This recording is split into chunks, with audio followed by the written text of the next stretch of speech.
Okay, good morning. It's 10:05. We're going to get started with today's meeting, Cannabis Committee meeting.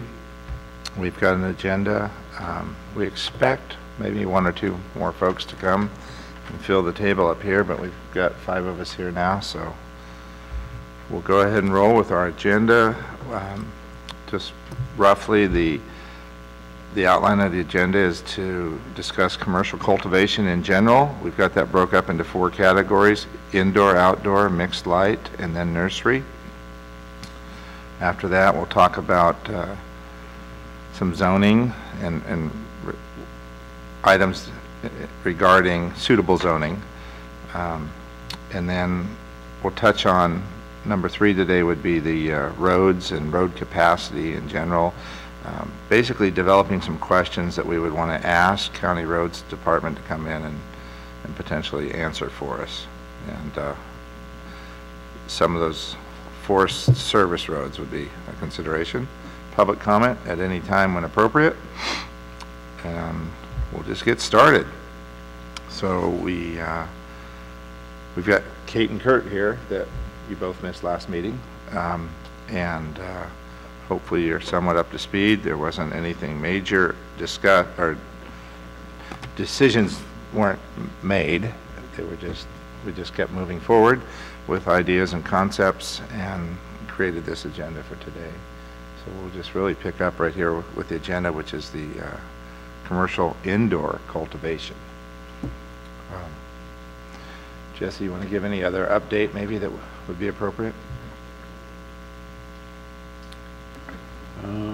Let's see. Gave a working group meeting report yesterday at the board meeting. It went well. And yeah, I look forward to getting into the roads discussion and figuring out what the issues are with that. And then yeah, indoor, we didn't really get into that much. It's one of the areas we didn't talk about a lot. But outside of what you talked about, I'm not thinking of anything off the top of my head updates-wise. Okay, and thanks for giving the report at the Board of Supervisors. I was again out of town yesterday, so when I'm in town, I will do my best to make that meeting, but I just keep missing it. And that's because I've scheduled my weeks around these meetings. All right, yeah, so indoor cultivation is definitely a completely different animal than outdoor. It's almost more similar to manufacturing and processing. It's an indoor thing. It belongs where there's buildings, generally on the grid, but it doesn't have to be. So it's probably most suitable to manufacturing areas, but also potentially large agricultural properties that have buildings on them or are suitable for construction of facilities, but not generally in the same kinds of places where we're talking about more remote locations in timberland areas where we might see outdoor cultivation. Probably not going to see indoor cultivation in those areas. So different considerations entirely.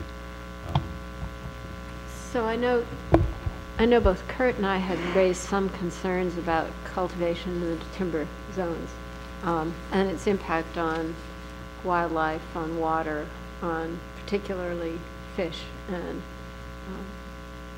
aquatic species.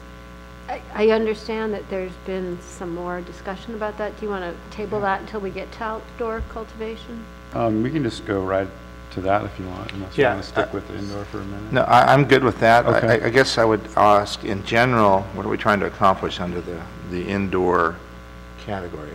Locations, size and scope, all the above? Yeah, yeah, I think so. Locations, size, those are going to be the most pertinent. Whether or not we're going to get into requiring they be on the grid or not might be an issue. I don't know if that'll be a county issue or not. Okay. That's probably about it, really. Yeah, requirements for nuisance and odor that may come from such a facility. But I think those are the same kind of things we covered under the manufacturing. So a lot of those will extend, or would extend, to indoor cultivation. Well, why don't we talk about the? Why don't we go? Yeah. On, you started pretty good with indoor. Why don't we kind of hold off on the on the watershed thing here for a Okay. minute and just kind of hit this indoor thing a little bit. Okay. A couple of things that pop into my mind about indoor cultivation are we wanting to limit that, at least initially, to, like you're saying, not in the timberland areas, like saying it needs to be in certain zonings that keeps it more in the lowlands, like let's say agricultural zoning or C, was this 2, 3, 4, whatever, I can't remember Yeah, the exact commercial. designation, commercial designations, Yeah, the more intensive manufacturing commercial- designation, whatever. Manufacturing C4 probably, potentially certain suitable agricultural locations, but not all of them. I have a simple question. Indoor, does it refer to indoor in a wooden structure type building or metal or you know what I'm talking about, a building as opposed to indoor in a hoop house or something like that? Yeah, it's exclusively using artificial light is the key definition. Okay, got it. it So would we're have always to be- talking an enclosed building. Yeah, it would have not to be a- shielded not a from the greenhouse. sun. Okay. Light wouldn't be emitting from the space. Your artificial lights would be contained within the building space. Yeah, so it's cultivation exclusively using artificial lights. So I think about that. I think about, is there any thought to, and this is all initially, but requiring it be in existing structures, like we need to find a way to retrofit or use existing structures versus building new structures in these zones. I don't know what anybody feels about that. I kind of like the idea of it being open to whatever somebody wants to do. I know a lot of municipalities have talked about requiring things be put in existing structures and trying to make use of existing buildings. One of the things I think about when I think, if someone wants to build a new building, I say more power to them, because all that is just even more jobs in the community. It's employing construction companies and all these things like this, and so it's bringing more infrastructure and more money to the community that way. But that's an idea, as opposed to like how you regulate the requirement of them using existing or new buildings. I think that, like, when it comes to the coastal zone that's under the purview of the Coastal Commission, I think they're wanting existing buildings only just to limit development. But otherwise, I think you're exactly right. Like, new construction is good for the economy. Sometimes it's cheaper and more efficient to build a new building than it is to retrofit a building that's not correct or whatever. Is it also grown then in the soil or in pots or both? Indoor is generally not in the ground. Indoor cultivation is usually, in a building with a concrete floor, and you're bringing in your medium. Sometimes it doesn't use medium at all. Sometimes it's a hydroponic operation. It just uses water. I guess it would be possible, but I've never heard or seen Mhm. one that would be You growing could. in the ground under a completely could. It enclosed would- structure. Oh, it's exactly It's possible. certainly But good, but it wouldn't, I don't I've think it would seen be lots efficient. and houses. It wouldn't be efficient, I don't think. Right. But, yeah. So let's see, existing buildings. Yeah, I think, construction is good generally. So one of the concerns about building off the grid is the power requirements and what that does in terms of generators and noise and contamination. I know Humboldt County has limited the size of the generator you can use and the hours of operation and whatnot. And that's both for neighbors who live off the grid as well as for wildlife and interference with animal habitat. I think that needs to be a consideration if you're even going to consider allowing off the grid. It's also my understanding, and Jesse, correct me if I'm wrong, that indoor cultivation is more water intensive than outdoor cultivation, probably as a function of density of the plants. Is that correct? I don't know. I don't think so. It depends on how you do it. It really depends on your practices, I would say. But I would probably say I would gamble to say it may be the opposite. Even in an indoor environment, you can control things a lot better, and probably you can recycle water even a lot more efficiently in an indoor operation. So I don't know that it necessarily means it's more water consumptive. Okay, the 4 or 5 papers that are out there indicate that it is, but again, that's on such a small sample size that I don't know what the facts are. it's probably more so on the growing techniques used. I mean, but you definitely you're fighting heat when you're growing in an indoor enclosed situation, particularly with lighting and whatnot also. And so the fighting of heat, transpiration rates go up, and you're fighting that with water oftentimes. There's other mitigating things you can do, which sometimes cost more money, which is why a lot of pre-existing production places that haven't been regulated per se are fighting it with water because it's cheaper versus fighting it with other means. Yeah, I mean, there's a lot of technology out there. There hasn't been an interest in conservation, and nobody's cared about that in the past, so that the systems haven't been designed to save water. I mean, a hydroponic system might be set up to be run to waste, as it's called, where you just use the water one time. It runs through your medium and then goes to waste, into the ground or wherever. And that's typical just because it's easy. But if you're trying to be competitive, that wouldn't work anymore. And then I've seen indoor operations that use powerful dehumidifiers that suck so much water out of the air that they irrigate exclusively with the water that they suck out of the air. It's electricity intensive, but you're swapping water for kilowatts in that sense. So, and then it comes down to where you're getting your power from. So yeah, generators, the state has limits on size and use of generators also. And I believe that there isn't a way to be able to grow exclusively with a generator indoors. I'm not sure. I think the state prohibits that. I'll have to look into it, but that wouldn't be the way to do it. But I wouldn't want to say that forever off the grid indoor growing is prohibited, because at some point technology will allow people to cleanly produce and store electricity without use of fossil fuels. It's almost there. Lithium batteries are almost cheap enough to be able to store electricity and grow inside using only the sun. So we wouldn't want to stop somebody from investing in that kind of technology. But that may be a little bit of time off, before that can happen. And if we're talking about C4, M, and certain ag zones, those are all on the grid.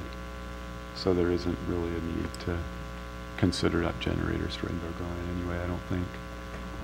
Maybe we consider various sizes of indoor permits, and I'm not sure exactly how that's all intermingling with, let's say, an outdoor growing operation and their licensing, and then the ability to maintain stock, their growing stock year-round, which is going to require lighting and very potentially that's like the nursery indoor category. Lighting. Yeah, and so that's having multiple licenses, let's say, for your operation. I'm not sure how that gets affected, but let's just say, for example, an outdoor operation needed a small indoor license to maintain their nursery stock, let's say, their stock for their season. And if you put a rule out that just says all indoor cultivation is required to be on the grid, that could limit locations off the grid that are producing outdoor with an outdoor license. And so possibly we think about something along the lines of the smallest tiers of indoor permits being allowable off the grid, and larger, several other sizings bigger than that, requiring them to at least initially be on the grid. And that's solely because I don't know how that intermingles with the outdoor licensing. Yeah, right now with if you secure an outdoor cultivation permit from the state, under that you can produce your own nursery stock year-round. And it's not part of your cultivation area that you're paying a fee on. Go ahead. Is that encompassed in the regulations that were published on July 13th? The 2.0 regulations? I'm not sure. I think that was retained. Okay. Yeah, I don't think much was removed. I think there was some things that were added. But I haven't peered over that yet I closely. looked at it, and I don't remember seeing it, so we might want to check and see. Okay. Yeah, because otherwise you'd have to get a separate nursery license, and that was the intent of CDFA to not require that, to be able to do everything on your property. And then it would also require a transportation permit to move things back and forth, and then it gets kind of prohibitive. So you need 5 licenses. Yeah, and you can't be in business as a small operator that way. So that's just requiring it on the grid initially. Sure, I think that's fine. It simplifies things. all for having the first round of this be as simple as possible. Let's see, size. If you want to talk about limiting size, the state allows the medium or the large size cultivation indoor, I believe, is 22,000 square feet to half an acre indoor. And then there's license stacking also that's going on. We talked about limiting that somehow with Joel. He had some ideas that it might be possible to limit the number of licenses a single entity or person holds in the county. I'm not sure what that would look like. But yeah, it's not the same as outdoor. Limiting scale and size isn't this, you can keep things contained inside of a facility. So it's not the same kind of issues. So then we should be thinking about requirements for filtration, air filtration yes. system. Should we depending discuss on sizing? Should we discuss first maybe whether it's going to be allowed in existing buildings or new buildings can be built? Or have we already kind of... I think new buildings. Go ahead. I wonder if we could allow both, but maybe incentivizing the use of existing buildings. You see in town a lot of vacant buildings. Not necessarily that would be suitable for this sort of thing, but anytime we can fill a vacancy, so maybe there's a way to incentivize the use. Well, we still need to consider some type of setbacks, and the setbacks probably for buildings and existing buildings probably are, I think, influenced by air filtration and different things that you might put in place, sizing of them obviously, and yeah, I don't know what everybody thinks about new buildings, old buildings. I kind of like the idea of being able to use any building, whether it's a new one or an old one. Of course, it might depend a little bit on the zoning of your property and whatnot as well. It might make sense to buy an old building and tear it down and build a new building. Yeah, incentivizing isn't a bad idea. I'm not sure exactly without... How might we do that? Just brainstorm. What kind of controls do we have? Well, I would just like to say that as far as new construction on coastal ag land, I think that may be where we would potentially hit some issues. I think non-coastal ag land, not so constrained. Existing structures are existing structures, and if someone wanted to remove one in the coastal zone and replace it with another, I mean, the land's already been removed from, tilling or whatever type of other agricultural use could be permitted. So. In terms of how the county would incentivize it, I don't know, it would maybe be a question for Joel. You'd have to be some kind of financial thing, deferred fees. I don't know. None of that sounds attractive to me on the face of it for the county, really. But I don't know. I don't know enough about how that would work. Yeah, I would assume that had something to do with taxes and fees. I can't exactly think of a different scenario that would be incentivized. Or size, maybe. If you wanted to go bigger, you have Sure. to use an existing building, maybe. I don't know. My first thought is it's probably difficult to incentivize it, and it's naturally going to be incentivized, pros and cons, using an old building, because you've got a building to start with, it's cheaper, but yet it's not as efficient. And so my guess is we just keep government out of that piece and try to keep it back to some real basic general parentheses or outlines. I'm for that. Parameters. Yeah, so we probably maybe talk about whether or not we want to limit size Right. of an individual operation. And then setbacks and requirements as far as nuisance and odors, we can look back to the manufacturing ordinance. I think when it came to manufacturing, we weren't talking much about setbacks because they were operations that were contained within a building. Is there, through the filtration and all of those types of things, with an indoor cultivation, is there a way to completely remove the odor nuisance from I think so. Offsite? Okay. Yeah. Yeah. And you okay, can ventilate like a restaurant does out the top, and not be blowing air around your neighbors. Very good. And then other industrial operations that filter their air and expel it, it's a standard thing. But yeah, definitely filtration devices can completely eliminate the odor if they're maintained properly. Okay, thank you. Are we gonna have to define what kind of filtration that is, or does the state have any definitions, or? I don't think the state has any right now that I know of, specifically. Not that I read specific to how the ventilation was constructed. They have requirements for ventilation, I think, but nothing on design.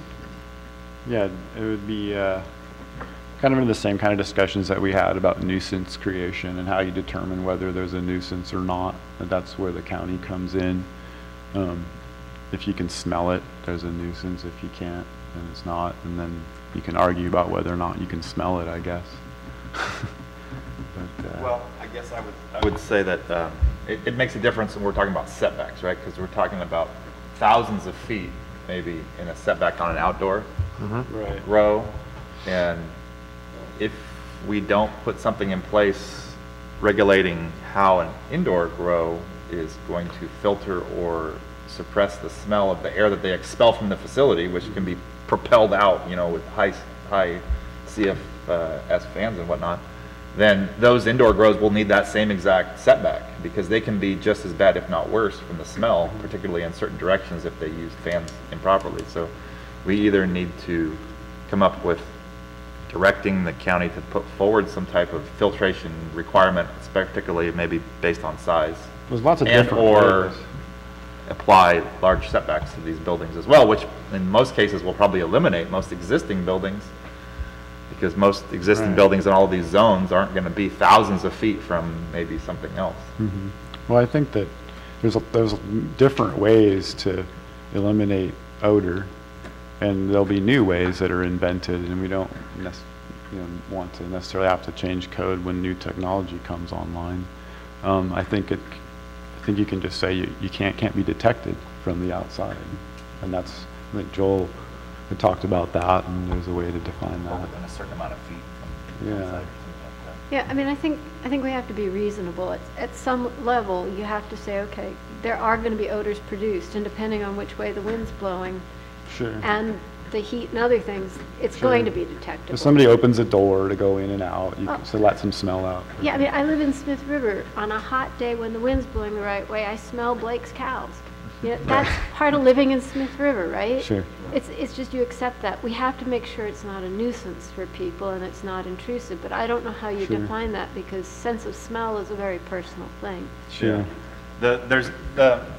Granted, there is a significant difference between the cannabis smell and the cattle smell, right? Because we keep coming back to that. There's a law protecting the smell that is emitted from a cattle operation in the state of California. I'm not sure where that line is drawn, but the way I read the law, essentially the entire state of California could smell like cattle because it's emitting from a cattle farm. Right. Well, But I think there might be some limitations to that. But with cannabis, it's not an agriculture commodity at the moment. Therefore, it's not protected It's more like a manufacturing. under Yeah, those I've read- same laws. I've read that same thing, that cannabis is not afforded the same right Yeah. to farm. Exactly, it's not protections afforded that- the Right to Farm Act, which protects things like that.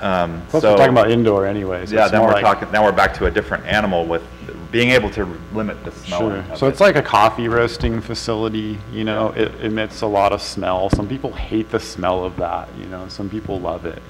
So it's like that, a welding shop, it's in an M zone for a reason, because it emits stinky stuff and grinding grit and everything else, and so that's part of why you would see it in a C4, an M zone, or in a large ag setting where it's far away from your neighbors. There's how many different so- tiers of indoor, is it 4 or 5 different tiers of indoor? Yeah, State? there's from 500 square feet to 22,000 square In feet. various increments, right? for And different everything permits. in between, yeah. Yeah.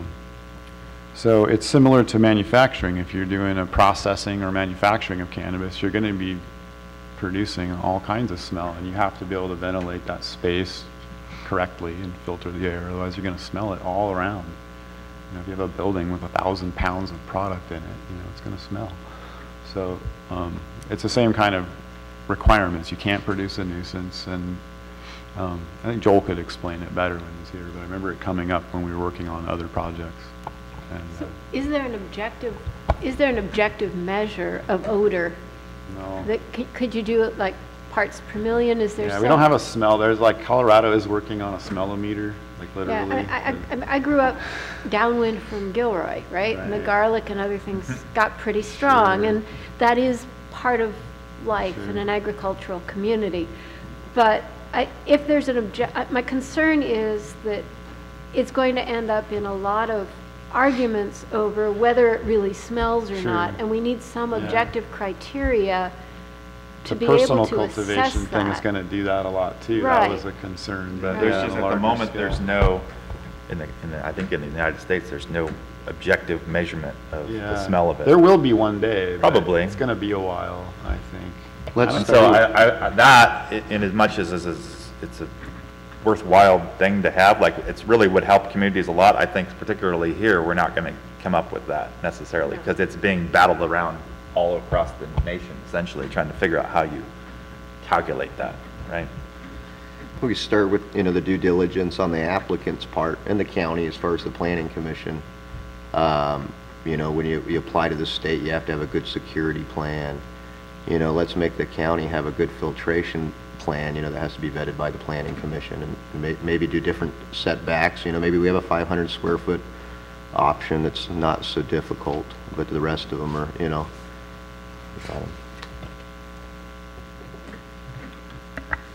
Yeah, I suppose you could have a list of sort of acceptable type of systems that, you know, the engineering department becomes familiar with, you know, and says, you know, if you're using one of these 5 industry accepted standards, you know, and it's sized correctly and being maintained correctly, then that's the best we can expect, you know, and we'll count on you to maintain it. And if people start complaining, then we'll have to inspect the equipment or whatever. I mean, you could do that. It has to be open and adjustable to, you know, new kinds of systems. You know, it can't be like, you know, the septic system rules where you're sort of stuck with, you know, 3 kinds of inventions, and if you have something that actually works better, you're not allowed to use it because it's not approved by the state or something, you know. So there has to be some flexibility with odor control. Do we need to solve it all today? Obviously, the answer is no. We could solve it next month. But do we need to get really prescriptive, or can we just in general say we need filtered air? Yeah, I think so. Okay. Yeah. I think we would want to require that somewhat based upon the tiers. And when you're talking about somebody wanting to open up a very small scale indoor, small commercial operation, you're talking about essentially a 20 by 20 room, only a little bit larger than a master bedroom, let's say. And in that type of situation, maybe about the size of somebody's garage, essentially. Yeah. The requirements on what is required for filtration maybe aren't as much or aren't required at all with a certain setback. But I do know that if you've got a nearby neighbor that, and you're filtering, or, you know, inappropriately, that there could be a problem, right? Hence the setback. Oh, a 500 square foot indoor grow can smell for thousands of feet. Yeah, okay, I know right. all about it. There's no way. There's no zone anywhere in this county where you could have an unfiltered 500 square foot grow and have it not stink. I mean, Okay. maybe in the And that middle of is- Blake's 2,000 acre farm, maybe. but- That's it. That is the largest concern that I've heard, other than children, Right. from the community, is the Sure. smell. Is Yeah, the- it can't okay. smell. You got to take measures. So- we so- can get into the details of what those measures look like later on. So where we're heading right now is requiring filtering regardless of size, right? And do we want to put any more parameters under the filtering concept? Or we're going to leave that, you know, yet to be determined, but yet It seems filtering like, means that your neighbors or. you yeah, know, setting a performance standard that it can't be smelled off of property under your control would seem pretty straightforward. Yeah, okay. Was the idea that smell is subjective enough that you'd almost have to have like a smell commission? Or a Of smell like- committee. A smell committee. Individuals are Of they're all 9 different. people, you know, who come and say. That's "You where you vote, come have into the to have biggest a problem, I majority." think, Right. is the subjective of what that means, Yeah. right? So- What does it mean to not be smelled off your property? When someone walks over and says, I can't smell it, and then the neighbor says, I can smell it. I right? can't Then- stand it. So then who makes that decision, What's right? the Colorado, Need a smell commission, I think. Smell Yeah. committee, yeah, like a board of like 9 smellers. So Yeah, surely that don't have there's- broken noses. Does anybody know what the volatile components are that cause the scent? Is that known? Yeah, there's a huge list. When we test the product for terpenes, it's a huge list, and they're all different. So you can't test parts per million of terpenes? I mean, we did that in the chemistry lab when I was in graduate school. Yeah, it's just, I don't know that there's equipment to get out and really do it, you know, easily, but I don't know. You know, there was a sriracha plant in Los Angeles that basically chased out its neighbors because of the scent that was being produced and the eyes burning. And I would wonder if maybe LA came up with some way of dealing with that, or other municipalities have come up with ways of dealing with those issues for other products. And I'm wondering if we couldn't maybe look to find out what those mechanisms are, because that might then give us an objective way to quantify it. I don't want neighbors to feel like they're not getting listened to, and I don't want producers to feel harassed and not have any objective standards to protect them. Yeah, it definitely is worthwhile researching whatever is the latest technology on that. Yeah, I just haven't heard that there's anything that works, and they're grappling with that issue in states where they've had it for a while, and they just don't have the technology to do it. This when you test a cannabis sample, just to test those terpene odors, it's extremely expensive, even when they have a physical sample and put it inside a machine and do the spectrochromatography or whatever. So, okay, yeah. So I think like capturing it in the air and doing it is just, we're just not there yet with it, maybe, but we definitely should spend some time looking and seeing what's available already. Definitely.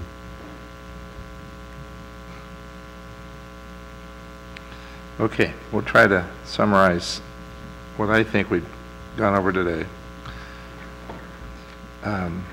I had a category called generators, and we basically said it must be on the grid. That's what we're talking about. We've agreed to that. The new building, old building, I don't have that really settled, or do we? And then this filtered thing would be next. We know that we want it filtered.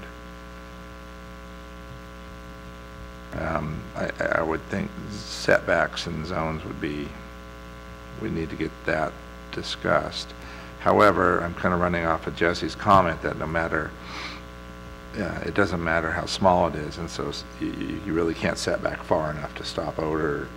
You know, yeah, it's like generally. the same as our manufacturing ordinance where we're in the C4 and the M zone. Yeah. And then if we want to talk about adding certain ag zones, you know, then we talk about setbacks, probably the same kind of setbacks that we're talking about for, well, I was going to say we're considering ag in certain situations with setbacks for outdoor, potentially. Maybe having the same kind of discussion for indoor in ag zones, but you know, maybe not the same. So the same sizing of it, I'm trying to grasp the sizing of it. We talked about the fact that the largest tier that the state is putting in, I think, goes up to like 500,000 square feet. Is that what you were saying? 22,000. 22,000 square feet. Okay. So I'm just trying to think of a building comparable in this area that would be about that size. So there's probably plenty of them that are A gymnasium or something, gymnasium half type an acre. sizing of a building. There aren't many, yeah, it's half acre. Yeah. I was just trying to come up with if that was necessary to allow that size, that large of a size necessarily based upon buildings or sizing Yeah. that we're trying to. I'm going to say allow. no. That That's sounds big crazy. money. It's big investment, Yeah. for sure. It's a lot of jobs, but it's definitely big capitalization to Yeah. set up. It's millions of dollars. So yeah, it's big business. So, what are the, It's really not that large. Well, you need a building twice that size to have sure. that much canopy. You Yeah. need an acre building, really, Yeah. or multiple buildings. So, yeah, so that's probably not what we need to even get into. Right. There's a 5,000 square foot tier. so you mentioned it started at 500 and then now 5,000. Yeah, I'll look it up and- here. Yeah, because the state specifically lines out the different tiers, right? And they all have different, so that would be worthwhile trying to figure out which ones we would want to allow. Okay, Jesse's going to tell us what they are. Yeah, so the specialty indoor is 500 square feet. Specialty cottage, sorry, that specialty cottage is 500 square feet. Specialty indoor is up to 5,000 square feet, so it's 500 to 5,000. And then the small indoor is up to 10,000. And then medium indoor is 22,000, and they don't have a large one yet. They're not doing that. Large one is probably coming in 2023 or whatever they talked about. Yeah. They have larger openings Yeah. in 4 or 5 years down the line, I But think. there's a loophole that was accepted by CDFA that allows license stacking, so there's no limit, really. Yeah, exactly. So what would that last tier was 10 to 22? 10,000 called small. 10 to 22. The small, 22 is medium. Yeah, so- and that's the largest size Now- the state's permitting at the moment as far as an individual license goes. they're So- doing mediums, they're doing 20. Jesse, clarification, was that 10 to 22 or is it just 10? A max? 10 to 22 is the big one. Yeah, so under 10, up to 10 is still It's called small. Yeah. Well, there's 3 smalls. It's kind of weird how they define it. So let's just Small, talk about- extra small and extra, Yeah. extra small. I think they consider Starbucks. That's Yeah, right. yeah, exactly. That's right. It's marketing. So you could stop at specialty, you know, that's 5,000 square feet of canopy. That would require a 10,000 square foot building to run efficiently, maybe more. Let's start with that concept. Let's say that's our maximum. Let's talk about that right now. So that was above cottage. How do they define it? What is it called? Yeah, Or it's do we care? specialty. There's specialty cottage, which is 500, and then specialty, which is 5,000. 10 times. It's a 10 times jump between the two. Okay. So the specialty cottage is meant for, like, you know, an individual person to operate, you know, in a very small setting. Not a full-blown business. Yeah, like a home-based business, if you will, you know. And then specialty would be the start of your commercial operation that would require employees in order to run a 5,000 square foot indoor operation efficiently. Jesse, Probably. can you give us a little bit of an idea, that size of an operation, what's the yield, how many employees do you have, what, you know, kind of what's Yeah. the impact like? I could just do that off the top of my head right now. I should probably put a little more thought to it with pencil and paper, but yeah, at least, it would require at least 2 full-time employees, maybe 10, probably somewhere in that range, I would say 2 to 10.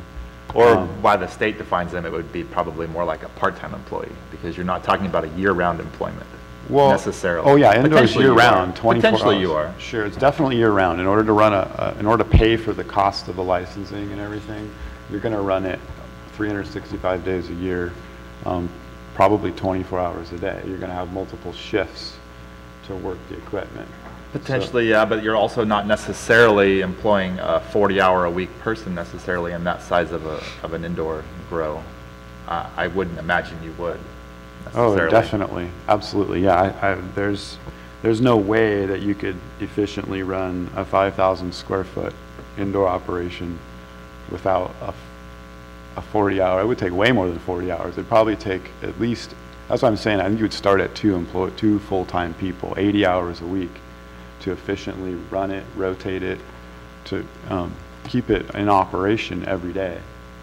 There's a lot more going on than just flower production. You're producing plant stock probably, you're processing, you're drying, rotating soil, maintaining a hydroponic system. There's just so many layers to it. Yeah. No, I would probably venture to guess that if I was personally operating a 5,000 square foot indoor thing like that, I would be doing it with myself and maybe another person, maybe full-time, but they would be borderline full-time. I would think it would be more of a Maybe. part-time situation, maybe not completely all the time. I mean, it just depends on who you're doing it with or what your partners are. 2 or 3 of you easily could do that, and you wouldn't be exactly a full-time situation. It depends on how intensively you're running it, I suppose. I just think with the pricing of the market, I think in the old days, in the old pricing, you know, one person could probably run a 10,000 square foot operation and be relatively inefficient and still really crush it financially. But in today's market, you have to really maximize your output in order to cover all the costs of your insurance, your real estate, your licensing and permitting, security, everything that goes into it. You have to be ultra efficient. And I think that the intensity of the farming goes way up when you have to be competitive like that, when you're talking about prices that are a quarter of what they used to be. And the price of all your inputs is going up and up and up. So that suggests to me that the old estimates of water consumption are no longer valid, right? If you're running at a more intensive operation, then you're going to consume more water. Not necessarily. No, you can probably be consuming less because you're labor intensive. You're not necessarily resource intensive. So you're not producing more product? You'd have to be producing a lot more product in a given space for sure. But in order to do that, you're going to be labor intensive more than, I mean, you'd be resource intensive for a given space, but you're not going to be more resource intensive for a given unit of product. No, so we're talking gallons per pound of product. Right, but we've talked in the past down. about limiting water use by limiting size. And what the argument you just gave me voids limiting water use by limiting size, because if you can upscale the production in the same space, then space is no longer a reasonable metric for water consumption. Well, it is. It just becomes, it's different. I mean, yeah, the idea of limiting water use by size, I think, applies more to outdoor cultivation. Indoor cultivation is like, it's like a brewery. You know, they use a huge amount of water. You know, it's a municipal water supply. That's largely what an indoor operation is going to be in a municipal water supply. So I think there's a lot of just general operations here in the county that consume vastly more quantities of water than an indoor grow. But you're right, for a given square footage, you're going to have more water consumption, but gallon per pound is probably going to go down. You're going to use less water for a given unit of production. So your your efficiency is going to be up quite a bit. And so in order to be competitive in a tight market, your efficiency in all aspects has to be really high. Your efficient use of nutrients, efficient use of electricity. Understood. As long as we're not putting these facilities any place but on municipal water supplies, I don't have an issue. So we're going to get to water in a minute. Most all of these facilities probably won't be on a municipal water supply. There is no municipal water supply in this county other than downtown Crescent City and a few outlining areas and the Smith River, but Smith River Water District doesn't allow commercial production of anything on their water supply, strictly residential. You just made my point. Thank you. Well, yeah, and so I hear your point. I just don't grasp that as being exactly and necessarily a valid point that we're dealing with agriculture lands or C zoning, manufacturer, M zoning. But can we just back up to size for a minute, Yeah. and we will get to water. Right now, I've heard both of you kind of say that, yeah, 2 employees is in the range. 40 hours a week is part-time in my world. You and me both. Yeah, so anyhow, so that just gives us a feel that, you know, this 5,000 maximum might be an appropriate launching point to run with this ordinance at this point in time. Ag Department asked about yield for such a space too. We talked Yeah, about that's employees right. a little bit. I think it would require a lot more labor to run a size like that than Kurt thinks it would take. But and then yield, yeah, let's see, what would that be? 5,000 square feet. Yeah, and you gave us a range of 2 to 10 employees, and Probably obviously 200 pounds a cycle times 5 cycles and be 1,000 pounds of product per year. And that's going to range. Today that might gross for $1 million or $1.5 million. Yeah. It'd probably cost you several $100,000 or more to produce that. That's probably a pretty accurate number. How much were you saying per cycle? For 200 pounds. Probably. 5,000 square feet. 200 pounds. Yeah. Or double. Wow. Double maybe, I don't know, or half depending on how things Okay. go. Yeah. Agriculture, everybody starts with big dreams. 200 to accept 500, I reality at think, the is end. a pretty respectable range in that ability to produce per let's say, cycle, whatever that would be. And the cycle, you've 5 got times those a year. down to 10 weeks or something? Yeah, between Yeah. 6 and 10 weeks. Depending upon how you would fill your facility with. What you start with. Other product and where you're getting other Yeah. product from. Like, for example, you had a 5,000 square foot indoor growing facility and you were using it solely for flowering, then yes, it would be every, Yeah, and you'd have to be competitive. you You would, couldn't. and then you would have to be going elsewhere to bring plants in, Well, you could produce them on site also. or you would have a different Yeah. indoor facility. Yeah. You know, if you were using that entire 5,000 square foot, and that was what your permit was for, let's say, then you would have to have another permit or another facility or another operation that was supplying you with plants ready to I think continue no, filling. you're allowed Okay. vegetative space under So your permit. can we not on agree the that site. 5,000 is going to be our upper limit at this point in time? That sounds like a good starting point. All right, checking that box. Do you know, And that Jesse, helps you were with the saying water you're issue, allowed I a believe. like, say, so for example, you have a permit for, let's say, 5,000 square foot, and you're using it all for indoor flower production. Yeah. You're saying that with that permit, let's say that maybe it maxed you at 5,000, you would be able to have additional Yes. indoor? That's your production area. Yeah, and so then what's the limit on that? Do you know? Is it I proportionate? don't think there is one, like, I'm not sure. I have to look into that. With outdoor, there isn't one, unless it's in the new regulations that they added it in. Because that would either need to be limited, or we would need to think about limiting it. For example, That's why I'm saying you you need had a a building that's 5,000. twice the size. You had a 5,000 square foot indoor cultivation, facility, and using the whole thing. I mean, so you could then theoretically have a 5 or 10,000, and you wouldn't, I'm saying, but you could theoretically have a double or triple that space indoor vegetative facility. Yeah, but you wouldn't. That You wouldn't wouldn't, make but any sense. you That could. You'd be out of business if you were trying to operate that. Your power bill would put you out of business. Okay, I promised water next. Is that all right? Yeah. That It works. ties in, the size That of that works. that we're talking about ties into the water concerns that you're bringing up. I think that helps to mitigate that issue. What and parameters then- might we put around water? Well, the C and the M, the C zone, the M zones, they're most likely going to be on municipal water supplies. If we're talking about it in certain ag zones, that's going to be on agricultural wells where they already have access to water and using it. So, Are Other C than and that- M zones entirely on municipal water supplies? not I entirely, don't but think so. there's a fair amount Are of they it. even, let's say, half on municipal water supplies? Roughly? Like all the stuff in town, like that we've been looking at for our manufacturing zone, most of it is on water. I think a lot of them probably are, now that I think about it. Well, we could also look at the land use maps and the zoning maps again, if you'd like to. I think it's sort of just like that chunk of zone that's up at the end of Rowdy Creek Road may not, have water pipeline, but like the Elk Valley area, there's a bunch, all that manufacturing there's water and sewer there. Yeah, and I then believe up there's. North Crest, it's all. There's water at Standard Veneer, Right. just another manufacturing. There's not very much. I think we have manufacturing in Smith River. Right. And all the C4 is going to have water, most of the C zones.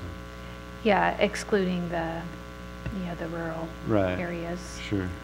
which they may have their own municipal, but a lot of them are probably, haven't factored in.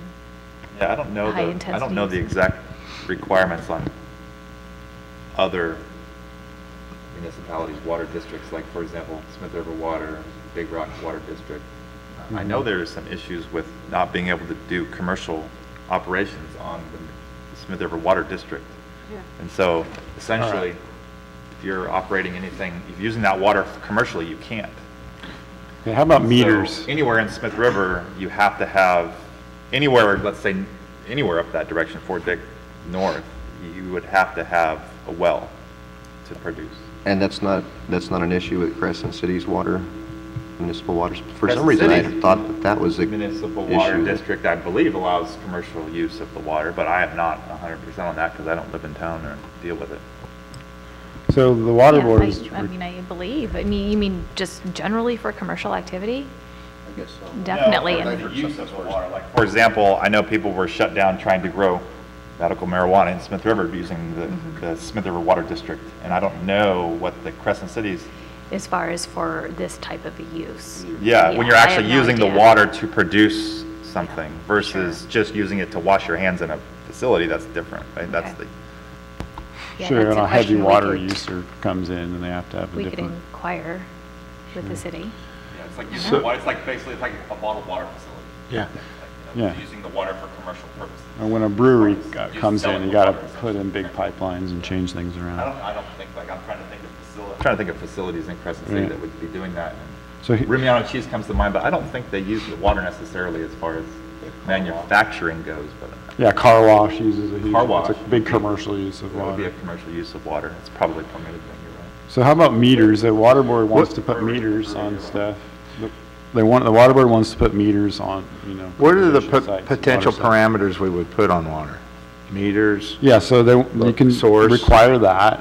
So if you had an indoor operation and we wanted to get into more detail with monitoring water usage, or, I mean, it would take time to develop all these standards, I'm sure, but you could get to a point where you could require meters anywhere you have an indoor operation, and then from that, you could determine, you know, whether it's a private well or it's a municipal supply or whatever, you can require a meter be put on it, and that it be paid for by the applicant and all of that.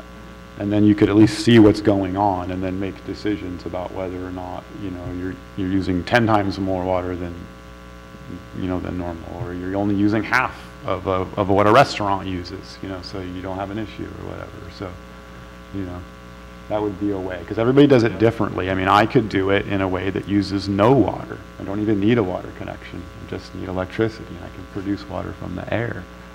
So some people do that. Some people are totally wasteful with their water because nobody's looking, you know.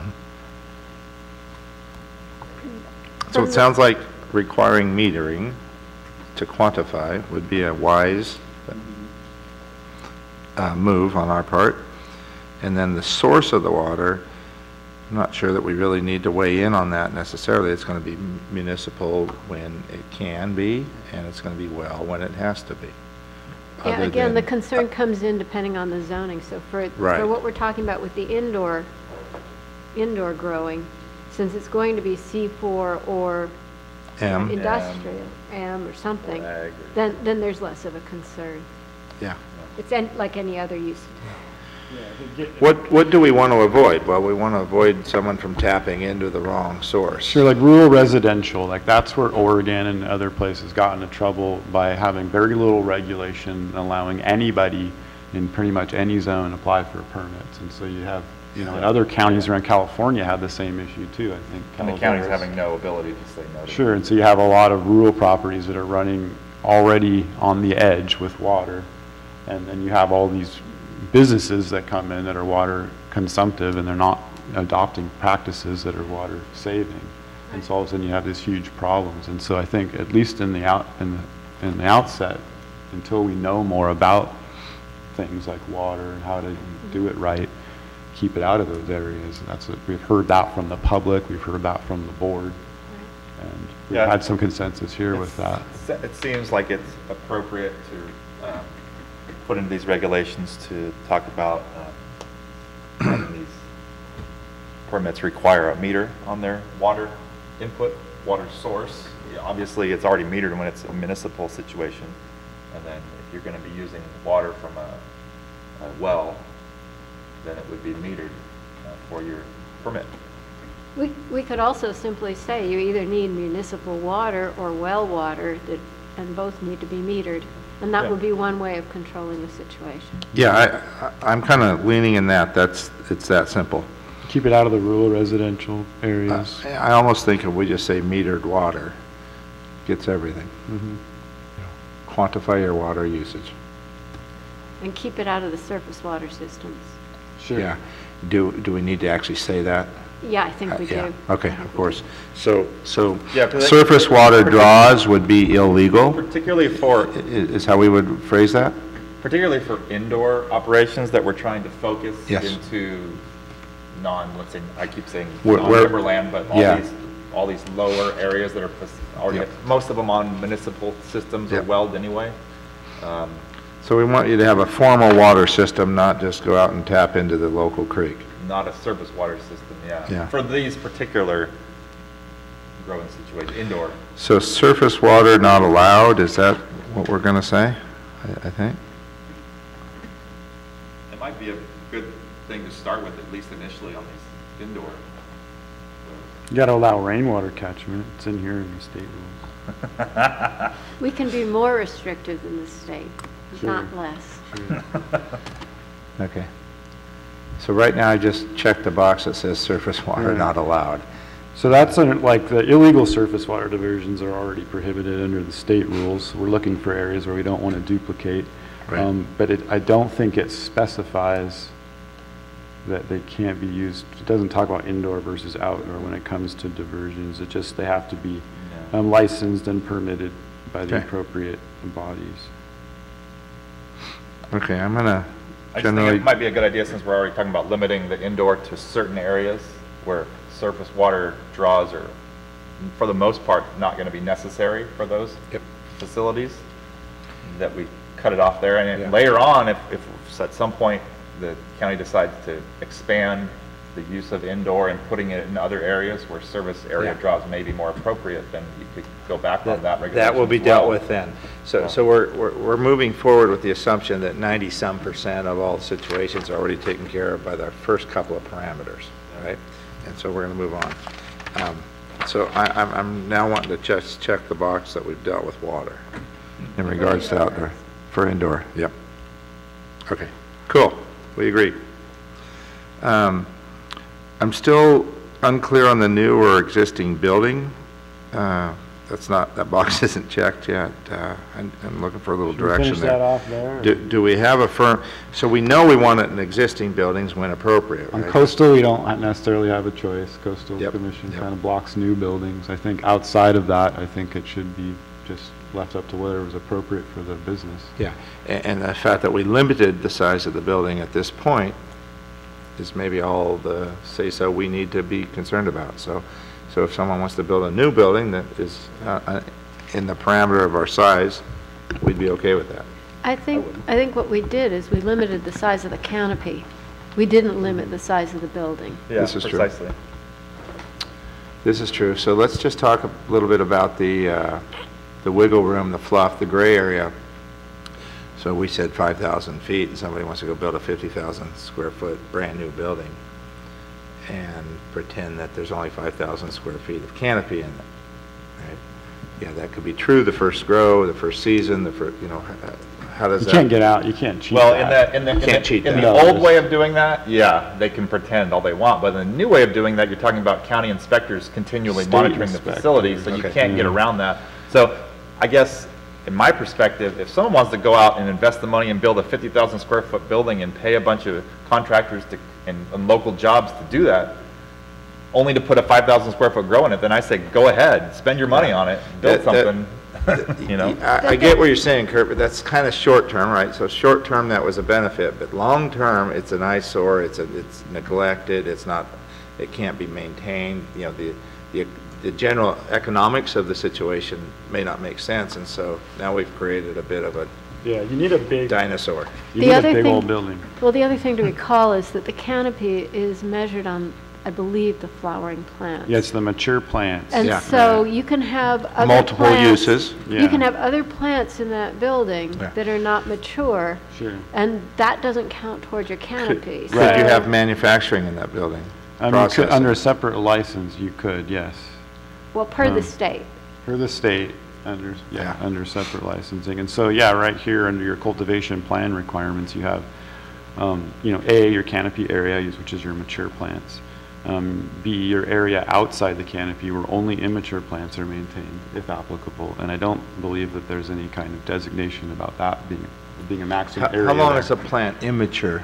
It depends. It can anywhere from a few days to weeks or months, depending on your business model. Or forever.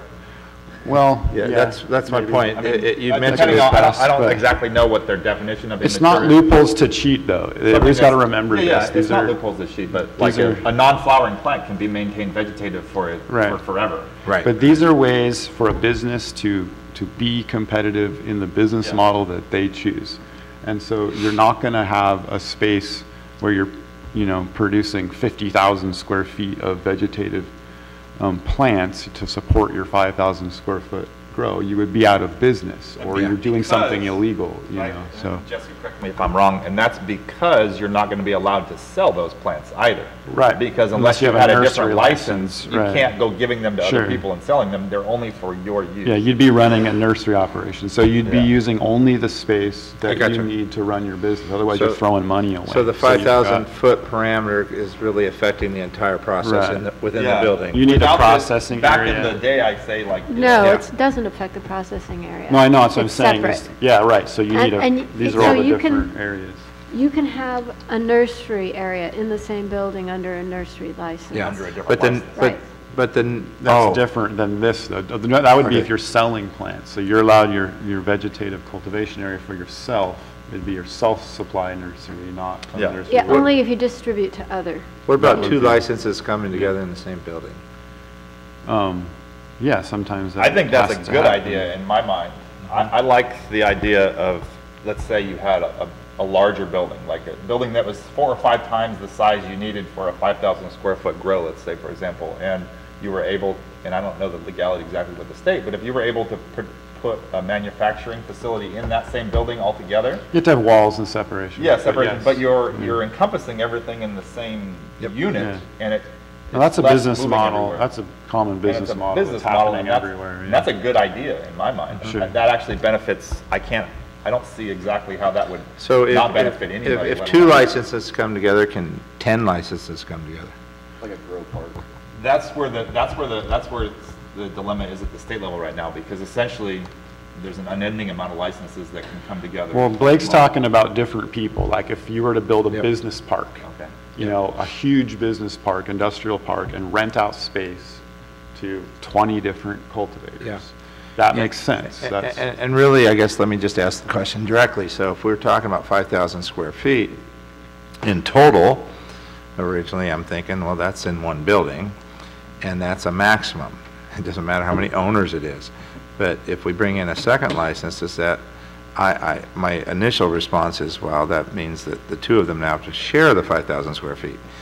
But there's the flip side of that, which you're thinking is, no, it's another 5,000 square feet over in the corner. you'd be considering them, they'd have to be different effectively they'd be different buildings. If you had a Yeah, giant warehouse different. and you divide it into separate units with walls and sheetrock and all of that, then you've got separate buildings. What you're saying, and maybe correct me if I'm wrong there, but what I got out of that was, you're talking about one person with let's say a 5,000 square foot license Yeah. here, and another person with a 5,000 in the same building. Yeah. But no, they wouldn't be able to share the same building because they have 2 individual permits that have to be separate technically. And so they would have to have a 5,000 square foot and all in the same building, let's say, although it still would be separated. Under one roof, but Under with one roof, separation separated. between the facilities.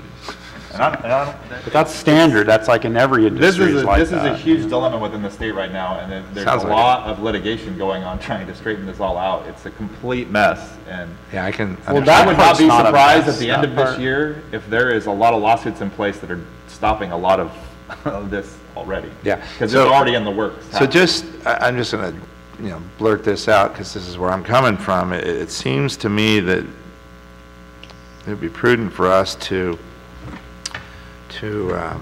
and I hate saying this, but to not allow the doubling up under one roof. Well, wait a at second, this why not? point, unless. Doesn't make any sense whatsoever. That's the whole point of limiting the number of permits an individual or individual entity holds. We had that discussion, and Okay. Joel wasn't here to help talk about what that would look like. But that's the point, is to prevent one entity or one individual from holding a whole bunch of licenses and effectively having one big operation. Right. We don't want to limit the number of individuals who can be in the business simply because their spaces aren't far enough apart. That doesn't make any sense at all. It makes sense for it to all be in one Yeah. big facility where it's meant for it.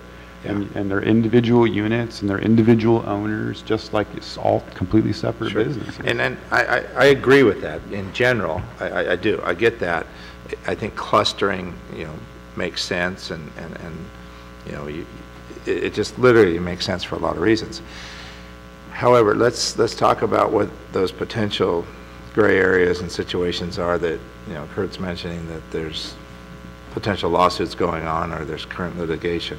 in regards to that. So what are the concerns that we could potentially head off today by? That's when a single entity or person holds multiple licenses. And yeah. that's the loophole that CDFA is being sued by Cal Growers over.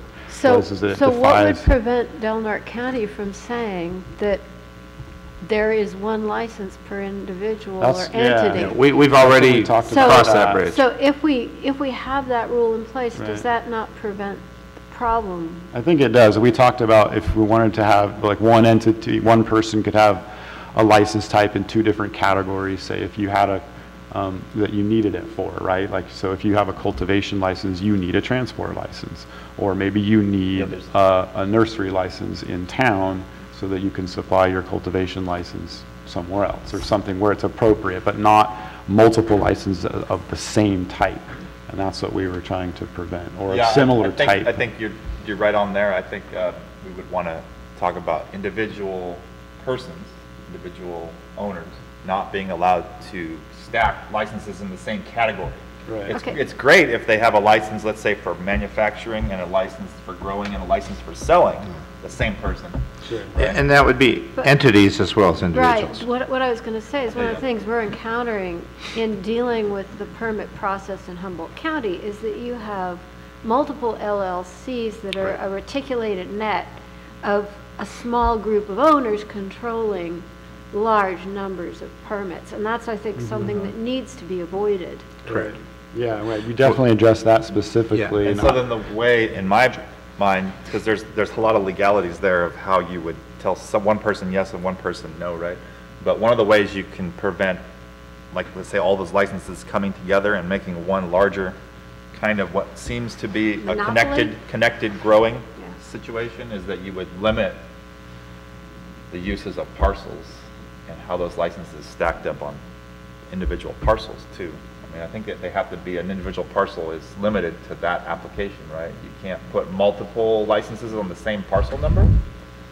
Am I right? I mean, as far as, let's say, multiple growing No, licenses? parcel number doesn't have anything to do with it. It has to don't- do with your yeah. facility Right. and how you Yeah. define your facility Well, with you can fences have and multiple walls. parcels on the same permit, or you can have multiple licenses for the same parcel. And that would get down to county And regs. that's- if you And want. that's how you, in my opinion, how you could limit these larger facilities stacking together is limiting the number Right. of number of permits that were allowed on individual parcels. I think we should wait for Joel to get into the details of that. When we Yeah. did discuss this, we brought up this specifically, and I was like, what does that even look like? How do you, because you can just change the name of the ownership pretty easily, and Yeah, then that's- all of a that's the sudden one- you've got That's the huge problem. 5 with the companies. legality of it. And Joel thought that there could be, it's never going to be perfect, not like anything, and it's never going to work entirely. But he seemed, I could be forgetting or misinterpreting, but he seemed pretty confident that there was a way to do it that would make it difficult enough that it wouldn't become a big problem here. Also considering that we don't have the huge saturation of competition like there is in Humboldt, people trying to go crazy and go big and dominate it for the name and everything that Humboldt is. And so we aren't going to see that kind of pressure here most likely. And so he thought that there was a way to make it hard enough to accomplish that here, to achieve what we're trying to achieve. Yeah, and as far as. I don't know. I don't as far speak for as Joel. As far as the thought goes of limiting license applications per category, I think the only thing that we should probably consider a little bit there is in the cultivation category, you have I think the cottage growing is part of the cultivation category. And in that scenario, if someone wants to have this cottage growing facility, which is kind of like, more of like I don't know what you want to call it exactly. It's like the whole winery thought, or just the fact that someone can come in and see growing and then Right. use and all that stuff. Artisanal. That person with that license might be allowed to have a different license as well for cultivation, because otherwise you're kind of limiting what that person's doing. Because why would he want to, if that person was wanting to be a commercial cannabis producer and produce some type of volume, let's say, to other facilities like retail shops, he would choose one or the other. He wouldn't do both, right? And it's kind of like growing and selling in the same facility. Yeah, I think we could structure it so that you can allow somebody to hold more than one license where it makes sense. and But- then not allow stacking where it's obvious stacking. And then that would be a whole several pages of definitions of what that would look like. But I don't think it would be very hard. I think it's pretty obvious when somebody's, you know, getting a bunch of the same kind of licenses versus somebody who's having different kinds of licenses for obvious reasons. Not you if know. they're using multiple different entities. It is difficult when you get into a proliferation of LLCs. Yeah, Sure. it's I'm talking about when it's above board. it's like if- basically if illegally I impossible came and to said I wanted to get, define that.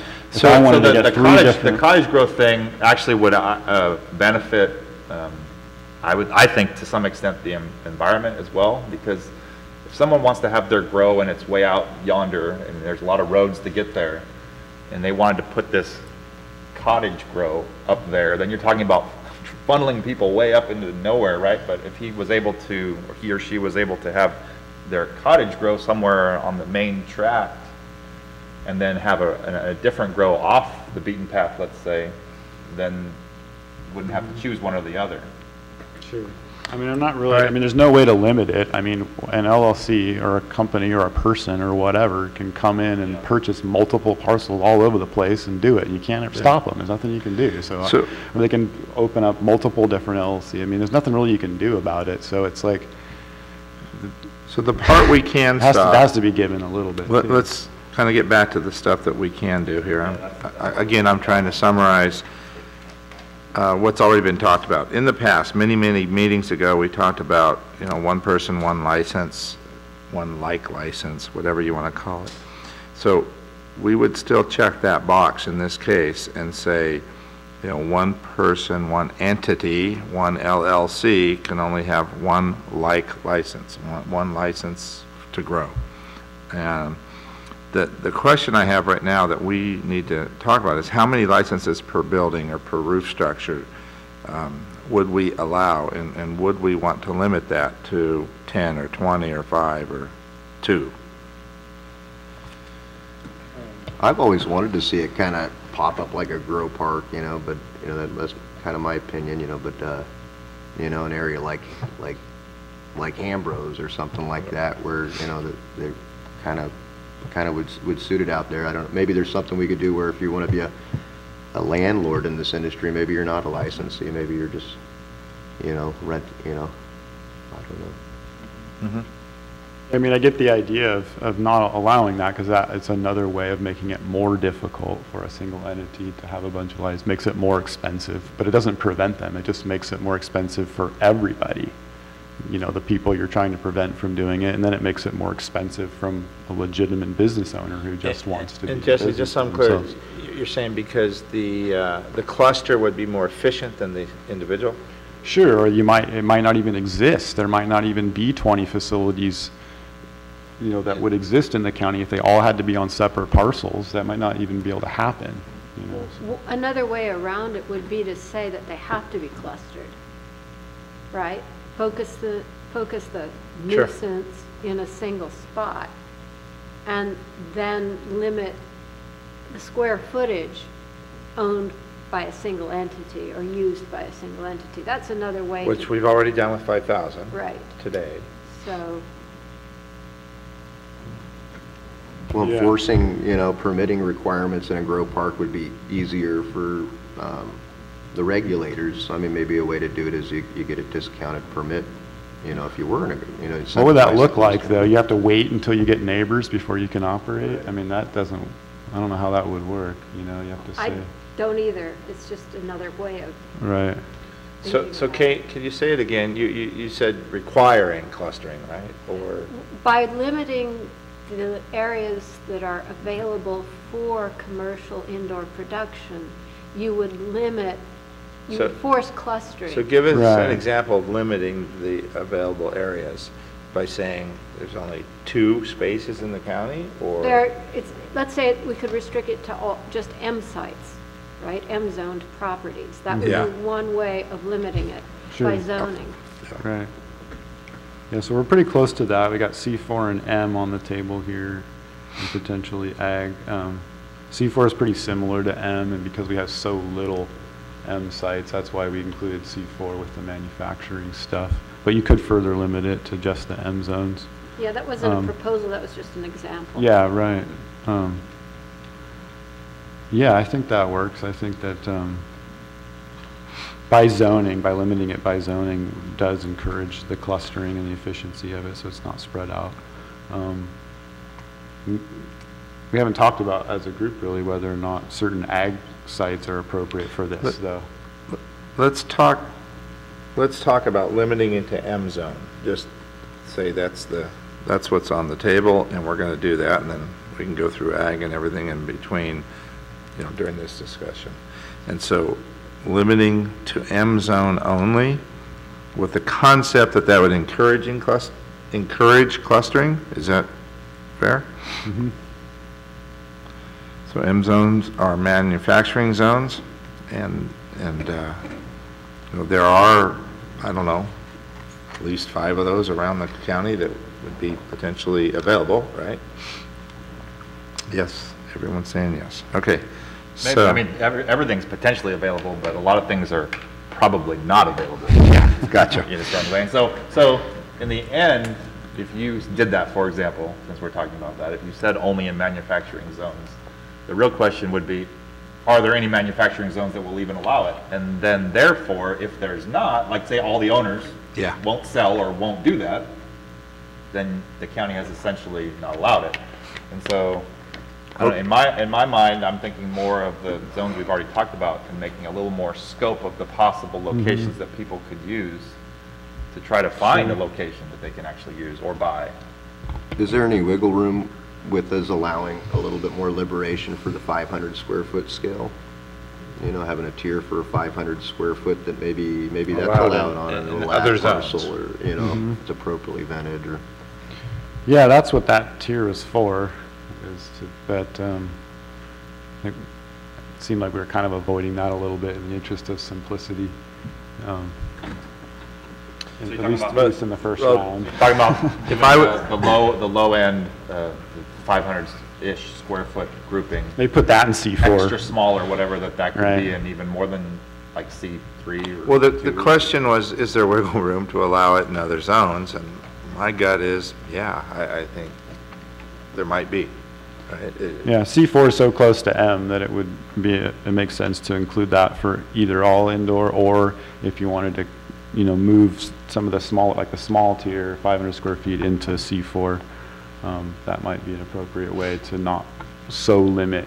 And that way, a really small business owner isn't competing for space with a larger business owner, and that's, I would like to see a larger number of individuals be able to be in the business rather than.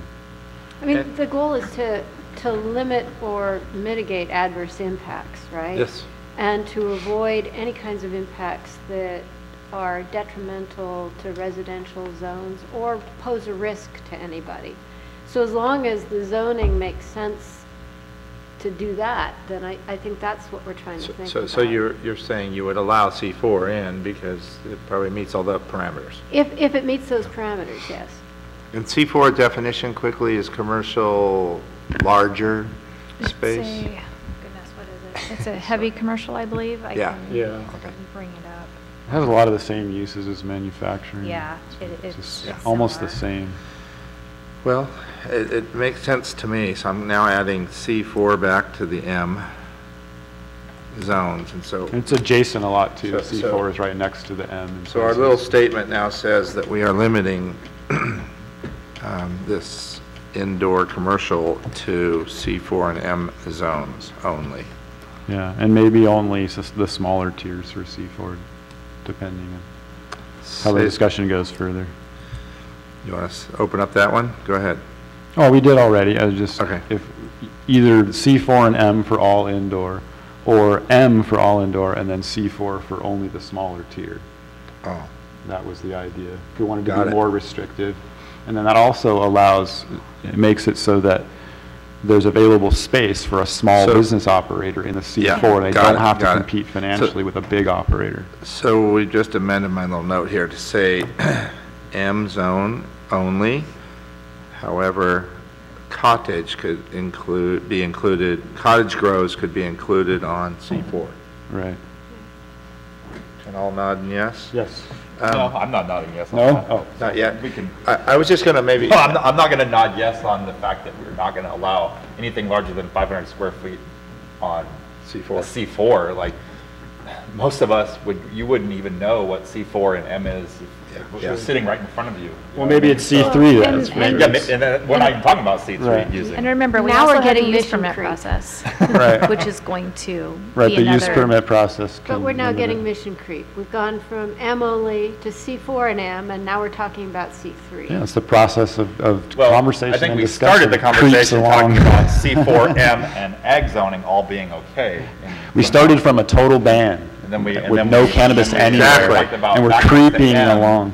Okay, And then if you talk about ag zoning is probably even more appropriate than all of these places as far as existing buildings and structures that are set up, because a lot of it is further off the beaten path than even the M zoning is. So if we allowed ag zoning for indoor cultivation, what would that look like? 500 square feet, 5 acres. I was going to ask the public to weigh in here before we got into ag zone, if anyone cares. If not, we'll wait. And Doesn't not mean you- forget, we're talking about indoor, and we still, talking about setbacks and filtrations and all these things. Yeah, so let's talk about ag. Back to Robert's question, what would that look like in ag zones currently? What's out there, what's available? There's a lot of ag property out there. I mean, I don't know any specifics. A larger, yeah, so you're gonna have commercial impacts for an indoor grow. A larger one's gonna have traffic, employees, trucks and stuff coming perhaps. So maybe that's already going on in certain ag zones and not in others.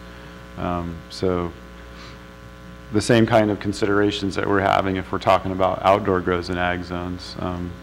Not business. exactly the same, because you're talking No, about not all the same, I'm just saying. running 24/7. Some of the concerns are the same in terms of some ag zones are totally appropriate to all the types of businesses because they're so large and they're so far away from residential, and other ag zones aren't appropriate for any of the licenses because of their proximity to residential zones and their lack of capacity for commercial business. So the idea of bringing in commercial impact to an ag zone is the same for indoor and outdoor in terms of where it's located. Definitely different issues individually, but the idea of it is that not all ag zones are appropriate for business, where there's traffic and people.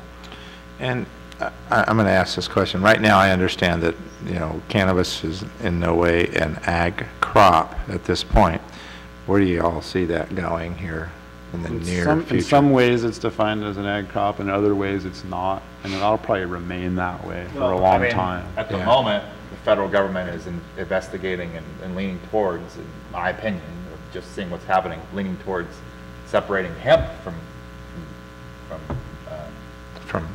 regular. Yeah. Yeah. And so they're even talking about putting it in as an ag commodity, making hemp an ag commodity and making it federally subsidized, just like corn. That's the conversation that's going on right now in Washington, D.C. With the ag bill that they're trying to put hemp into. And that's, of course, many years down the road, probably, or at least several. Yeah. But there's definitely a leaning towards what I've seen happening in the last, 24 months in the federal side, that where it's possible this could become an ag commodity in the future, not so distant future. Whether it's regulated differently or not, it's hard to say, but. Yeah. So let me just respond to Kurt real quick, because I do get to DC and somewhat involved in that national stuff, and I don't see it the way Kurt sees it, but doesn't mean either one of us is right or wrong. You never know what's going to happen, but yeah, I agree. There's a conversation going on about the hemp side of it. I just don't. If I had to bet on where it was going, I would probably maybe bet different. Yeah, it's a conversation that's starting now that has never happened before. Correct. There's a senator, I can't remember senator or congressman, I get all those confused, that's actually trying to push forward. Yeah, and I'm going to submit there's 500 conversations that have never happened before that are now going on, right? It could take any amount of time, and that's sort of beyond our scope, the federal thing. Yeah, that's not what we're dealing with. As far as indoor on ag, to me, that would look like a large ag parcel with large setbacks from residential land use areas, where the underlying land use is residential. So a big farm that has an appropriate ag building. Let's place to define build big them. acres. Yeah, 10 acres maybe. Oh, You could start that to, big. you could start to get into setbacks for a building that's only 5,000 square feet. So if you're talking 5,000 square feet compared to 10 acres looks big. Yep. You know, so, in thousands of feet from residential zones, roads Yeah. that allow capacity for commercial Remember traffic. also that, I mean, I'm not, by no means is all ag land in this county under the Coastal Commission's zoning. Correct. A great portion of it is, but by no means is it all. And the one thing we're talking about in those zonings that are controlled by the Coastal Commission is we're talking about that potentially only having the ability to be used in existing structures. And infrastructure for those existing structures is already in place in most scenarios. Yeah. If you're talking about those structures.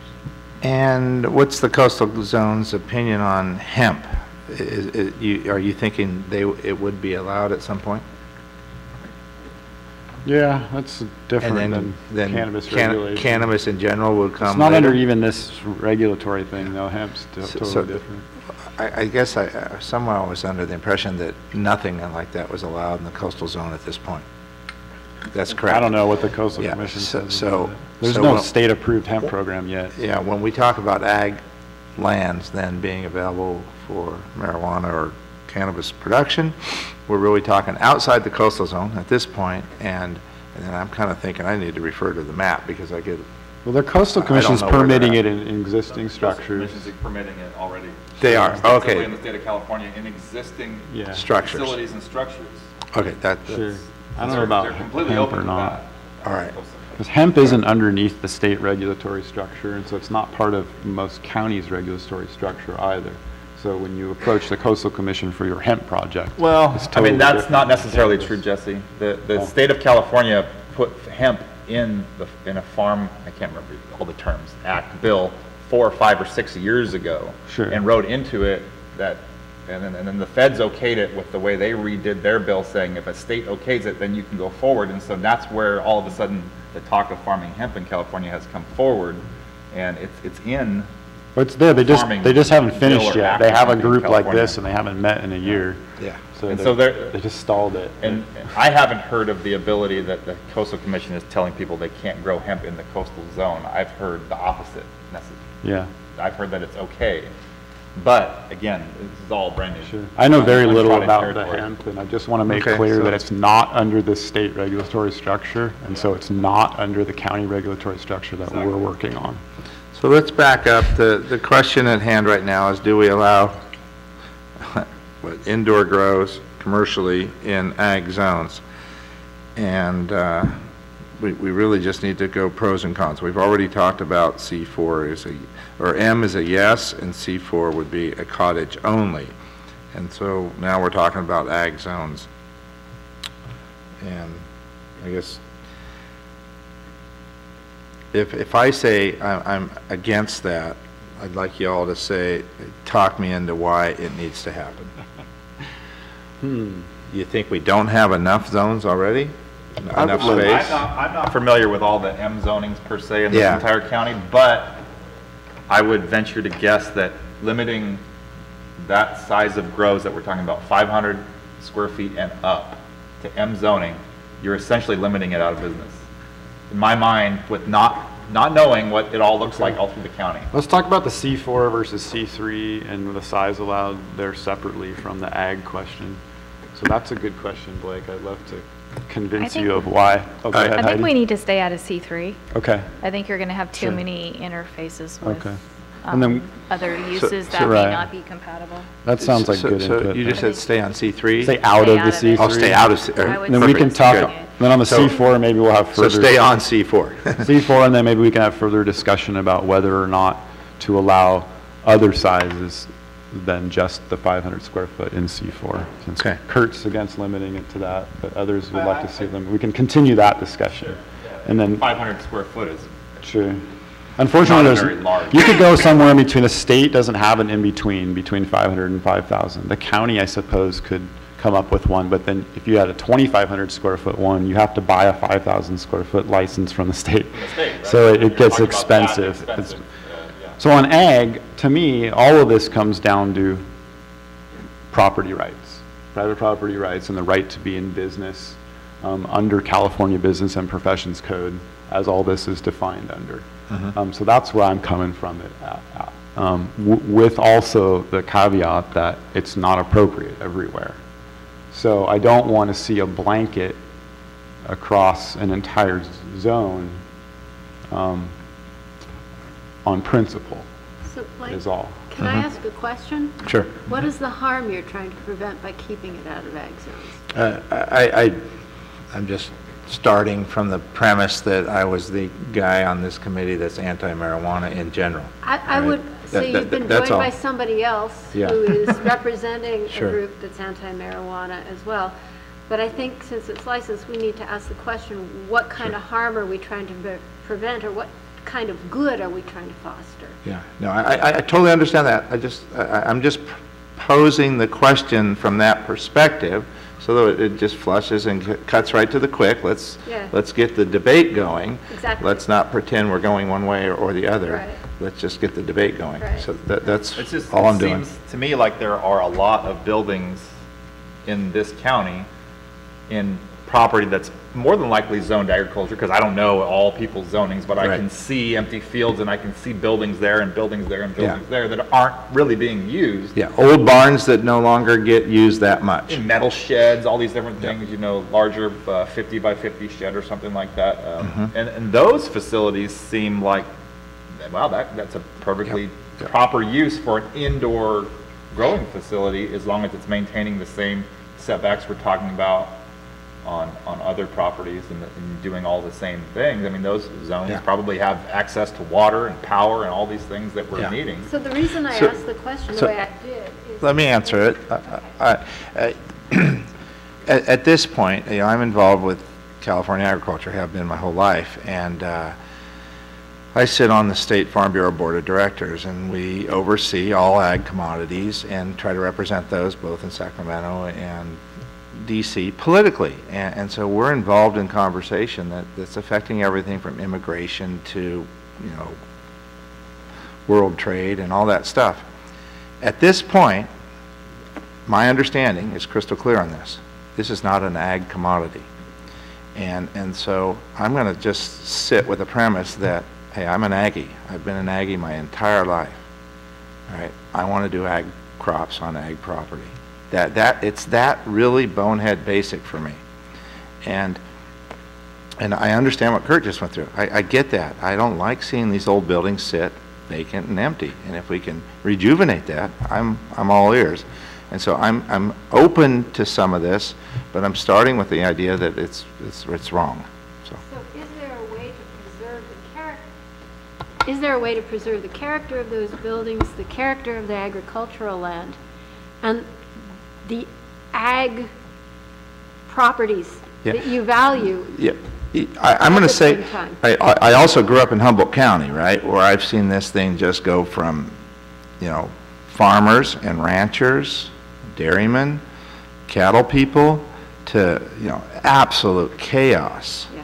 Absolutely They're losing their disgusting, right? diversity. Yeah. And now I drive by ag land that's no longer, you know, grazed. It's not, you know, and you've got grasses that are oxidizing and contributing to global warming and all these greenhouse gases, and it's just mismanaged terribly. Agreed. So, you know, that's all part of what's going on in my head, and if we're not careful, it's a slippery slope to that.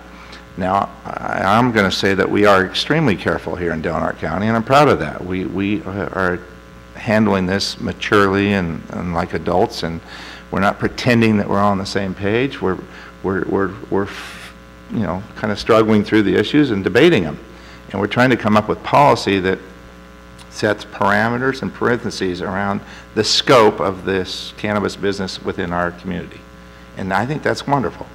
I think that's good. And so again, I have to keep representing this side. Otherwise, it's a slippery slope to a free-for-all.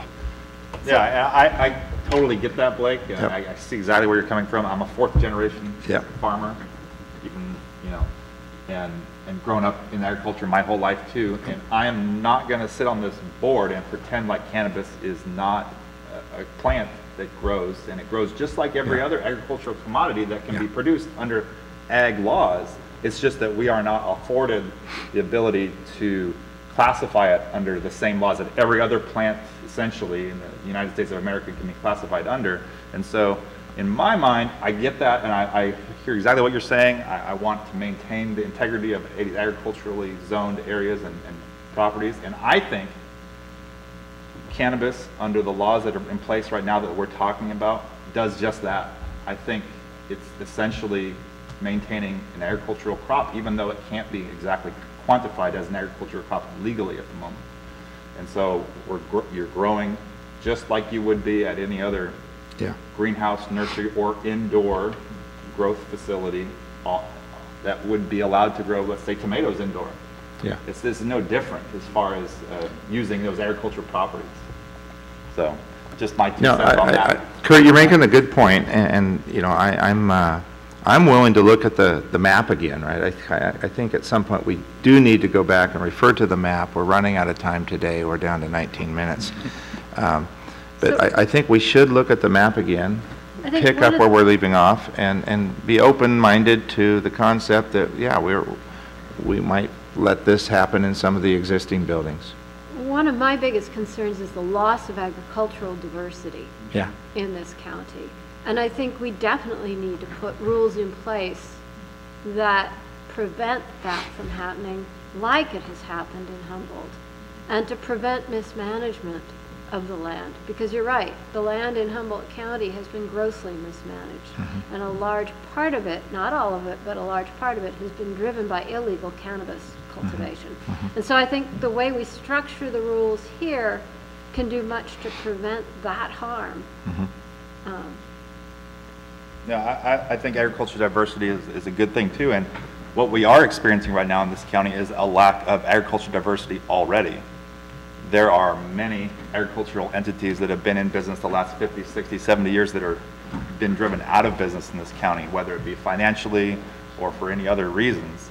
And so there's people out there that are trying to grow other crops in this county on a larger scale, let's say, as not just a small single-family farm, but on a larger scale, and it's not working.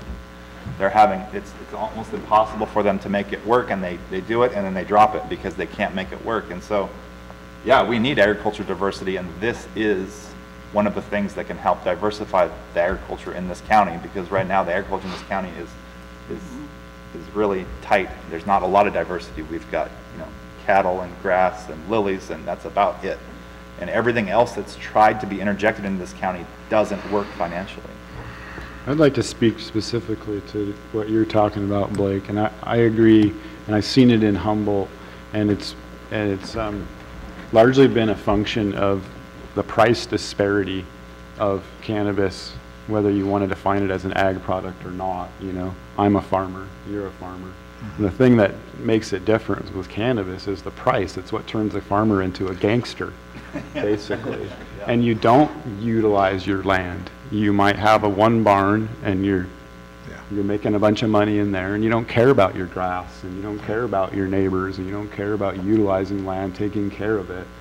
And it causes bubbles in land price to where a conventional farmer can't come in and afford the land anymore to raise cattle or milk. And so that definitely changes the character of it. It changes the economics of an area, and it creates bubbles that fall apart eventually.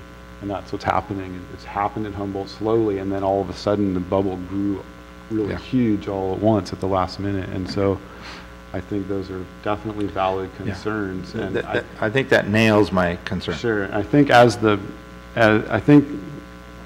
I may be speaking a year or two ahead, but I think those days are largely coming to an end if they haven't already. It's so difficult now to be inefficient with cannabis. The price was so out of whack. It still is. I think it's still overpriced. But it was so out of whack that you didn't have to run your business like a normal business. You didn't have to be efficient. You didn't have to be a steward of the land in order to make money. In my opinion, that's what this law is helping to fix. Absolutely. It is definitely helping to fix all that. The state has essentially been unable to control all of this. And this law is helping them go in and mitigate all of these properties that are doing all this illegal stuff. going to be permitted. And this is a great thing. Eventually, down the line, like you say, a couple of years It'll down take the line, time, and we have to watch But- closely as we're dropping the doing. price. Why can we not work, why can we not work into these ordinances requirements that Right. impose stewardship? Exactly. And that Sure. protect the diversity? I don't We see why have we to. can't do I that. think we have to, because it'll And take so- time for the market. Our market won't do it by itself like right away, so we have to do what you're talking about, is put those in locally. Because the state does a little bit of it, but then it's up to localities to really finish up. So then I think that then speaks to the real concerns, rather than the concerns about in or out, which is to protect the values that we hold in common. Sure.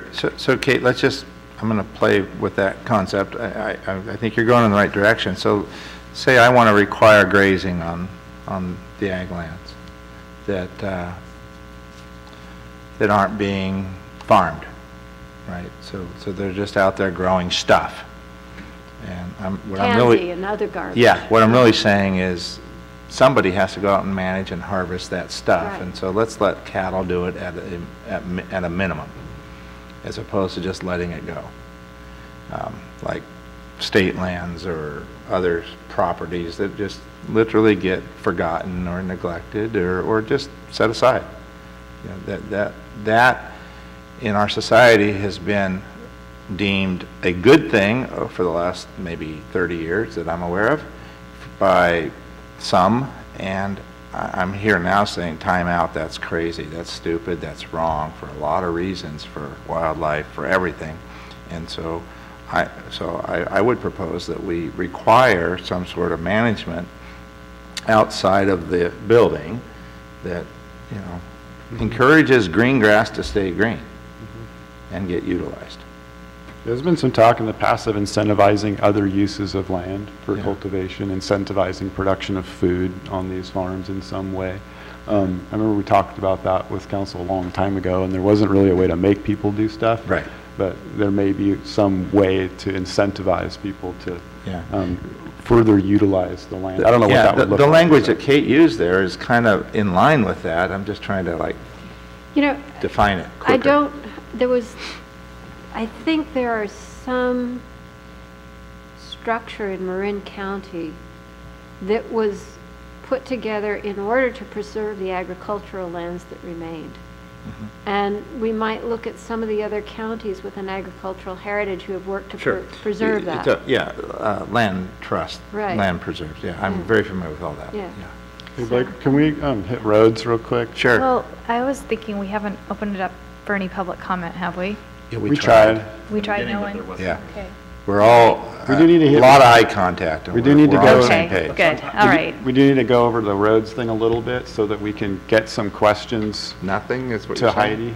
Listen to what I'm saying, Blake. We need to come up with some questions that Heidi can get to the roads people so that they Yep. can be ready for our next meeting. Okay, we're going to do that in the next, right now. Yeah, right now, 12 For the next minutes. 5 minutes, and then Okay. I've got a conference call I need to leave Oh, all right. to.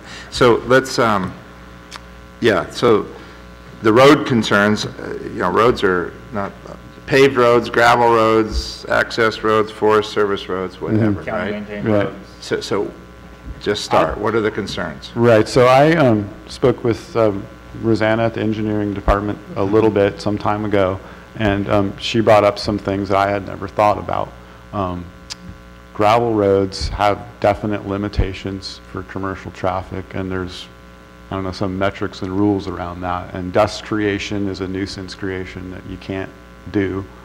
And so that just sort of tipped off a whole, line of thinking and questions that I just don't have answers to.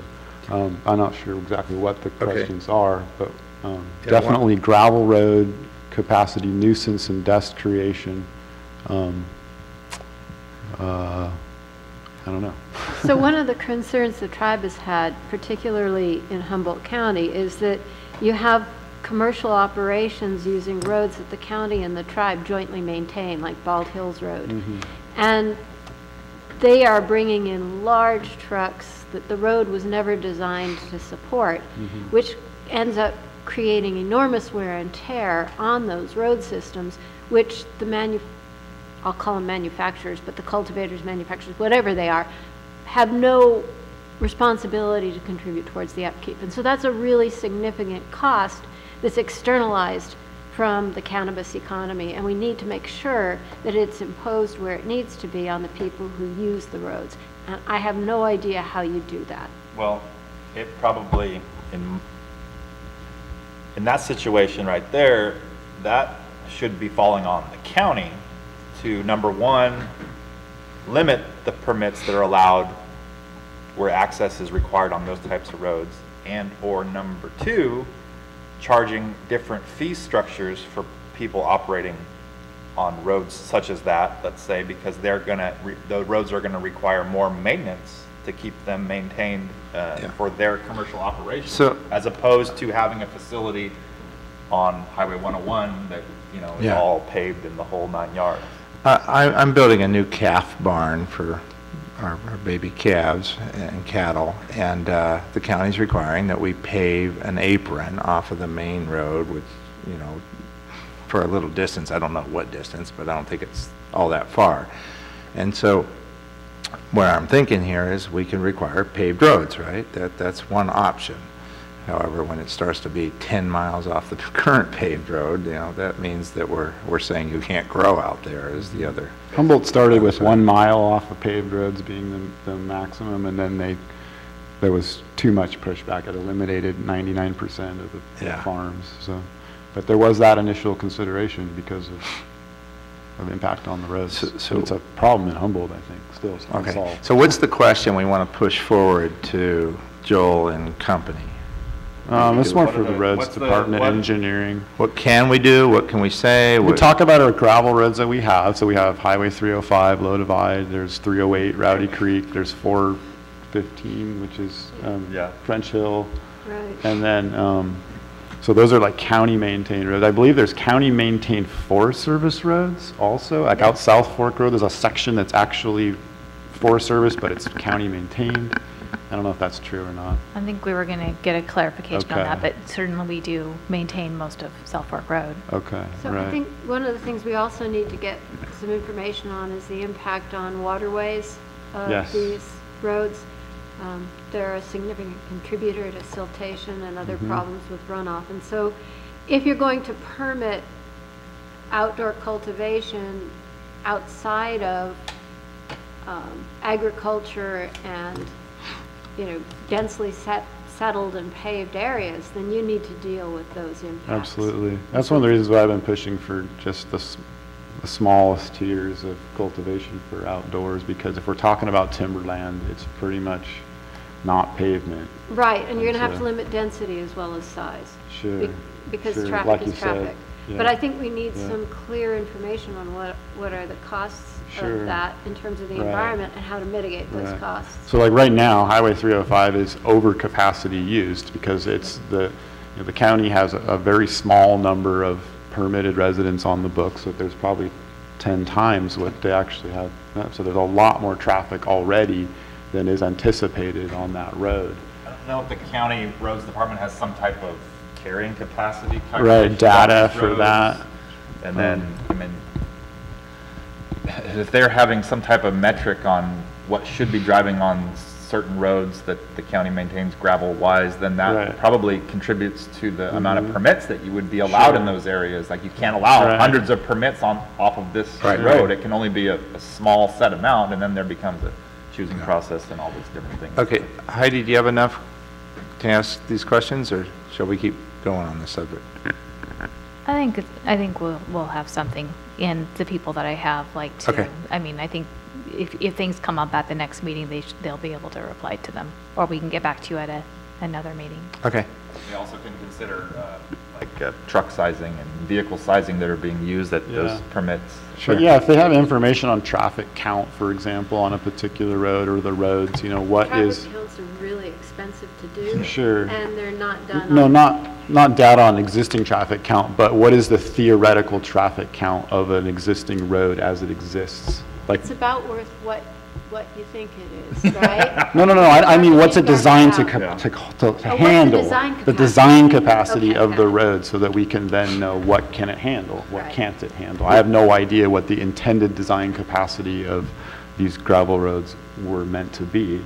You know, 1 car per hour, 1 car per day, 1 car per minute, you know, I don't know. Size, weight. Yeah, weight, those kinds of things. We you did know. a scientific traffic count in Smith River a couple days ago, and it was about 100 cars in 10 minutes, which was Sure. crazy. I know what the traffic is on our road. I just don't know what the road was designed to handle, and I think it's designed to handle much less than is already existing. That's all. Any input from y'all out there? And speed of the Good travelers speed. affects. Certainly. Okay, cool. Well, So we're about to wrap up. I think we had a good meeting. who's going to give the working group report Ah. in 2 weeks? You, right? Blake? You. Yeah, you are. I'm going to Rochambeau for this. Let me see if I'm in town. So the date on that would be the That's right. 7th? That's right. 2 out of 3. 7th. 7th. No, they're not having a meeting on the 7th. They're skipping it. It's on the Really? 14th. I was going to be here on the 7th. I fly out on the 8th. I'm in LA on the 14th. Kurt, you haven't done it yet. Kurt, there you go. Come on. I'm not the vice chair. Do we, is it required that we show up and give a No, report? It's- Eric did one report. He's not a chair or vice chair. We should just eliminate those titles anyway. All right. Kate, you want to do it? If no one else will, I'll do it. That'd be great. That's my That would- position. Yeah. no- Can Kate. staff do it? Can we make staff? How about Heidi? Can we ask Heidi Check to? with my boss first. Yeah, if you Sure. can, you're Yeah. more than welcome. That would be wonderful. And You want to do it? again, I think the message needs to be that we're functioning well and both sides are always represented. And we're working together. One thing that I would say I'll about. do it. I just am trying to get Well, someone yeah, else to you're do it. good at it too, Jesse. But the one thing about, I'm going to say going, and Blake, you're probably in the same boat with me. I've watched a couple of these meetings online, and I think some of the times it's taken an hour and a half to 2 hours to get somebody up there to report, even though it was supposed to happen 15 or 20 minutes into the meeting. Yeah, not because quite of- that long, but it does get delayed when there's I've seen action. it like start at like 11 something. Yeah. You know? Show up late. You have to wait sometimes. Okay. I'm always here with nobody, you know. Okay. Here on Tuesday. Okay. All right. Well, thank you. I won't be there, so Okay, the that's, other option is to do it jointly. I would love that. That would be Yeah. great. And we can all just We can all get. write a little summary, or I don't know how that would work exactly in terms of summary, but I'll write like a summary, you know, and then we can all, and please Put in let them know our I'm 2 not, cents. not missing those meetings on purpose. sure, It and I just- it explained just that in happens. detail at the Yeah. last All right. meeting, so. I don't think it's grasped by all, but yes, we understand you're not missing them on purpose. The other thing, real quickly, when, we're going to have another meeting when, in 2 weeks? Yes, I hope so. Let's So schedule that would be the 8th. I actually leave town that morning on the flight, so Okay. So the only question. we could meet on the 7th. I don't know how that pertains to anything, but yeah. That's Not- a- Oh, you can't meet on the 7th because oh, no, they're not They're doing the not meeting. here. But is Joel going to be here? It's been a couple I meetings. think he's not so. been He's going to here. be back. I think his input weighing in on some of the things we've been discussing the last 2 weeks is probably pretty Yeah. 2 meetings is probably pretty valuable. So- Trying to direct us in the, we don't get too far off the wrong direction.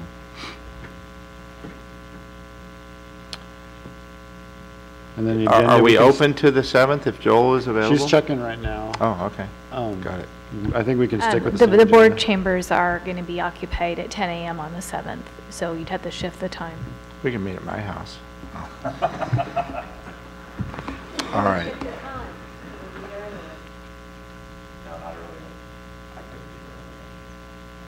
I could, well, doesn't do anything. That's a Monday. Is there something wrong with Monday? I'm just usually booked, but I can make it if I need to. There's a workshop on the 6th, but Okay. it could be available in the afternoon. We don't need you here, Blake. We can do Wednesday. Okay, that's fine. Okay, thanks, Kyle. Wednesday, okay? I think we're going to be requesting Normal, Wednesday, our the regular 8th, time. Wednesday the 8th. All right, time, thank you. Normal time. Okay. I think Joel will be back. Is Joel going to be back on Wednesday the 8th? Yeah, he should, Okay. Okay. yeah. So That's next good. meeting will be the 8th, and I will not be here. Okay, we'll just stick with the same All agenda. right. We only got through a little bit of it, and we'll, yeah. Perfect. Okay, Thanks. Very good. Meeting's adjourned. It's 12 o'clock.